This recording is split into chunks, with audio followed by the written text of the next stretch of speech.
9 फरवरी 1943 को जर्मनी के शहर कील से एक जर्मन पनडुब्बी चुपचाप रवाना हुई। उसमें सवार थे एक व्यक्ति जो मिस्टर मात्सुदा के नाम से यात्रा कर रहे थे, लेकिन ये कोई साधारण यात्री नहीं थे। ये थे नेताजी सुभाष चंद्र बोस और वे द्वितीय विश्व युद्ध के सबसे खतरनाक सफर पर निकले थे। सिर्फ 2 साल पहले नेताजी ने अंग्रेजों की आंखों में धूल झोंककर द ग्रेट एस्केप को अंजाम दिया था। कलकत्ता में अपनी नजरबंदी से निकलकर उन्होंने एक गूंगे बहरे पठान का भेष धरा और ब्रिटिश खुफिया एजेंसी की नाक के नीचे से होते हुए सीधे बर्लिन जा पहुंचे। जर्मनी में उन्होंने एक आजाद भारत की नींव रखी, हमें जय हिंद का नारा दिया और जनगण मन को हमारे राष्ट्रगान के रूप में चुना। लेकिन उन्हें जल्द ही एहसास हो गया कि हिटलर भारत की आजादी का सच्चा साथी नहीं हो सकता। नेताजी को अब पूरब से एक नया मोर्चा खोलना था और यहीं से कहानी वापस समुद्र की ओर मुड़ती है। मेडागास्कर के तट पर तूफानी लहरों के बीच नेताजी एक छोटी सी रबर की नाव के सहारे जर्मन पनडुब्बी से जापानी पनडुब्बी में सवार हुए। ये एक ऐतिहासिक और जानलेवा कदम था। वे पनडुब्बी से यात्रा करने वाले पहले भारतीय बने और अंततः जापान पहुंचकर जरूरी समर्थन हासिल किया। सिंगापुर में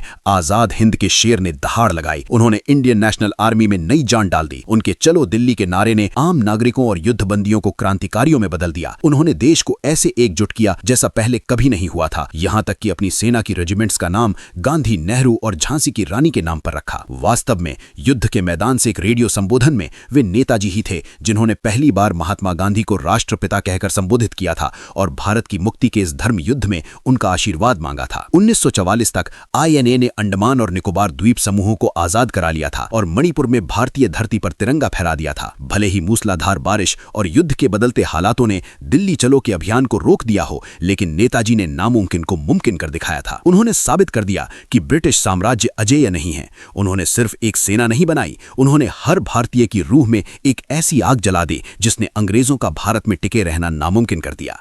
एक ऐसा शख्स जिसने समंदर पार किए, साम्राज्यों को चुनौती दी और सिर्फ एक ही सपने के लिए जिया, एक आजाद भारत।